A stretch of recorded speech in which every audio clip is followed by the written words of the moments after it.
আসসালামু আলাইকুম ওয়া রাহমাতুল্লাহি ওয়া বারাকাতুহু। বিসমিল্লাহ, আলহামদুলিল্লাহ, ওয়াসসালাতু ওয়াসসালামু আলা রাসূলিল্লাহ ওয়া বা'দ। সুবহানাকা লা ইলমা লানা ইল্লা মা 'আল্লামতানা ইন্নাকা আনতাল আলিমুল হাকীম। প্রশংসা আল্লাহ সুবহানাহু ওয়া তাআলার জন্য, শান্তি অবতীর্ণ হোক মুহাম্মদ সাল্লাল্লাহু আলাইহি ওয়াসাল্লামের উপরে। আজকে আমরা যে বিষয়ে আলোচনা করব সেটা হচ্ছে শিরক এবং তার ভয়াবহ বিপরে অথবা তার থেকে সতর্ক করা।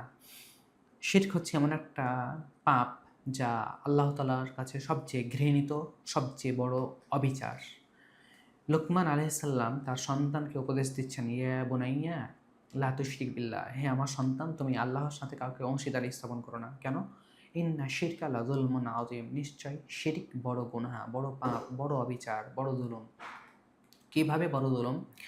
যে আল্লাহ হচ্ছেন স্রষ্টা, আল্লাহ হচ্ছেন আপনার রিজিক দাতা, আল্লাহ হচ্ছেন আপনাকে পরিচালনা করেন, আল্লাহ আপনাকে রিজিক দেন, আল্লাহ আপনাকে খাওয়ান, আল্লাহই সব কিছুই করেন। আপনার আল্লাহর হাতেই আপনার কর্তৃত্ব। এরপরে যখন আপনি ইবাদতটা আল্লাহ বাদ দিয়ে অন্য কারো নামে করবেন, তখন সেটা হচ্ছে সবচেয়ে বড় জুলুম। যেমন ধরেন যে আপনার ২ জন সন্তান, ২ জন ছেলে আছেন, কিন্তু আপনার বাবা একজন সন্তানকে তার যা সম্পত্তি ছিল সব কিছু দিয়ে দিল। আপনাকে মাহরুম করলো, বঞ্চিত করলো। তাহলে আপনার আব্বা আপনার উপরে কী করলো? জুলুম করলো, অবিচার করলো। যা আপনার প্রাপ্য ছিল তা আপনাকে দিল না। তো আল্লাহ তাআলার প্রাপ্য যেটা, সেটা যদি আল্লাহ বাদ দিয়ে অন্য কাউকে দেই, তাহলে সেটা হচ্ছে পৃথিবীর মধ্যে সবচেয়ে বড় জুলুম। এজন্যই লোকমান হাকিম তার সন্তানকে বললেন, ইন্না শিরকা লা যুলমুন আযীম, নিশ্চয়ই শিরক হচ্ছে বড় জুলুম। সম্মানিত সুধী, নবী করিম সাল্লাল্লাহু আলাইহি ওয়াসাল্লাম ৭টা জিনিস থেকে বাঁচতে বললেন, যে ইজতানিবু সাবআ আল মুবিকাত, যে ৭টা জিনিস, ধ্বংসাত্মক ৭টা জিনিস থেকে তোমরা বেঁচে থাকো। খুব কঠোরভাবে বললেন। প্রথম যে জিনিসটা বললেন সেটা হচ্ছে আশিরক বিল্লাহ, আল্লাহর সাথে অংশীদারি স্থাপন করা। নবী করিম সাল্লাল্লাহু আলাইহি ওয়াসাল্লাম বলছেন, মান লাকিয়াল্লাহ লা ইশরিক বিল্লাহি শাইআ দাখালাল জান্নাহ, যে ব্যক্তি আল্লাহর সাথে সাক্ষাৎ করলো এমন অবস্থায় তার সাথে অংশীদারি স্থাপন করেনি, শিরক করেনি, তাহলে সে কোথায় যাবে? জান্নাতে যাবে। ওয়ামান লাকিয়াহু ইশরিক বিহি শাইআন দাখালান নার, যে ব্যক্তি আল্লাহর সাথে সাক্ষাৎ করলো এমন অবস্থায় সে মুশরিক, শিরক করেছে, আল্লাহর সাথে অংশীদার করেছে, যেই আল্লাহর প্রাপ্যগুলা অন্য কাউকে দিয়ে দিয়েছে, তাহলে তার থাকার জায়গা জাহান্নাম। আল্লাহ তাআলা খুব কঠোরভাবে বলেন, ওয়ালাউ আশরাকু লাহাবিতা আনহুম মা কানু ইয়ামালুন, তারা যা কর্ম করেছে তা আমি বিনষ্ট করে দিব যদি তারা শিরক করত। তাহলে শিরক করলে সব আমল কী হয়ে যায়? নষ্ট হয়ে যায়। শিরক করলে মুসলিম মিল্লাত থেকে বের হয়ে যায়, সেই জন্য তার থাকার জায়গায় চিরস্থায়ী জাহান্নামে করে নিল এবং তার সমস্ত আমল বাতিল হয়ে যাবে। এটা হচ্ছে শিরকের ভয়াবহতা। ৩টি। ১, তার সমস্ত আমল নষ্ট হয়ে যাবে। ২ নম্বর, তার থাকার জায়গা জাহান্নাম, সে মুসলিম মিল্লাত থেকে বের হয়ে যাবে। এরপরে আমরা যদি বলি যে শিরকের ভয়াবহতা বা শিরকের পদ্ধতিগুলা বা প্রকারগুলা, শিরক মানুষ কীভাবে করে। যেমন শিরক ফিদ্দে ইবাদা ওয়া দুআ, দোয়ার ক্ষেত্রে এবং ইবাদতের ক্ষেত্রে আল্লাহ তাআলার সাথে অংশীদারি স্থাপন করা। কীভাবে? যে আল্লাহ বাদ দিয়ে অন্যর কাছে প্রার্থনা করা, আল্লাহ বাদ দিয়ে অন্য কারো ইবাদত করা, আল্লাহ তাআলা বাদ দিয়ে অন্যর কাছে চাওয়া, এটা হচ্ছে শিরক। মানুষ যেভাবে শিরক করে সেটা হচ্ছে জবেহ করা, যেমন মুশরিকরা করে থাকে, তাদের মুক্তির নামে উৎসর্গ করে থাকে, অথচ উৎসর্গ করতে হবে শুধুমাত্র কার জন্য? আল্লাহ তাআলার জন্য। জবেহ করতে হবে একমাত্র আল্লাহ তাআলার জন্য, আল্লাহ তাআলার নাম নিয়ে করতে হবে। আল্লাহর নাম নিয়ে কেউ যদি জবেহ না করে ইচ্ছাকৃতভাবে, তাহলে সেই প্রাণীটা খাওয়া হালাল নয়। তাহলে একমাত্র জবেহ হতে হবে আল্লাহ তাআলার জন্য। নজর মানা, মানুষ মাজারে যায়, বিভিন্ন জায়গাতে যায়, সেখানে গিয়ে নজর মানে যে আমার যদি এই কাজটা মনোবাসনা পূরণ হয় তাহলে আমি এটা করব, সেটা করব, নাউযুবিল্লাহ। অথচ নজর একটা হচ্ছে ইবাদত।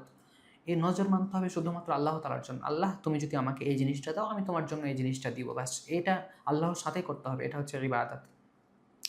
তারপরে হচ্ছে যে শিরক যেভাবে করে, শিরকুল মাহাব্বা, ভালোবাসার ক্ষেত্রে শিরক, যে আল্লাহকে যেভাবে ভালোবাসে অনুরূপভাবে যাদের ইবাদত করে তাদেরকেও তারা সেইভাবে ভালোবাসে। তাহলে আল্লাহর ভালোবাসা আল্লাহর ভালোবাসা, আল্লাহকে যেমনভাবে ভালোবাসি, এই ভালোবাসাটা অন্য কাউকে এমনভাবে ভালোবাসা যাবে না।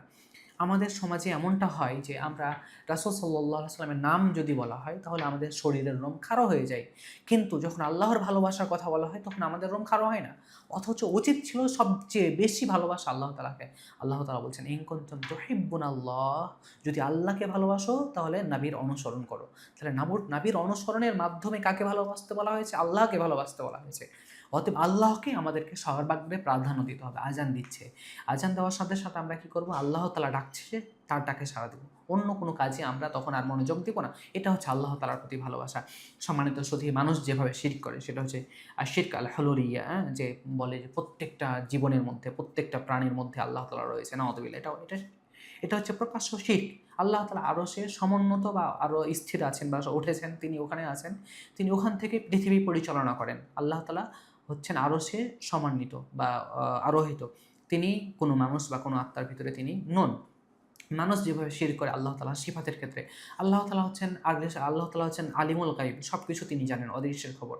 কিন্তু আমরা পীরের কাছে যাই, মাজারে যাই, আমরা ভাবি বা বিশ্বাস করি আমাদের যে পীর সাহেব আমাদের উপকার করতে পারে, আমি ভবিষ্যতে কী করব, কী কাজ করব, তিনি আমার কল্যাণ করতে পারে, অকল্যাণ করতে পারে, তার কাছে যেতে হবে আমাদের।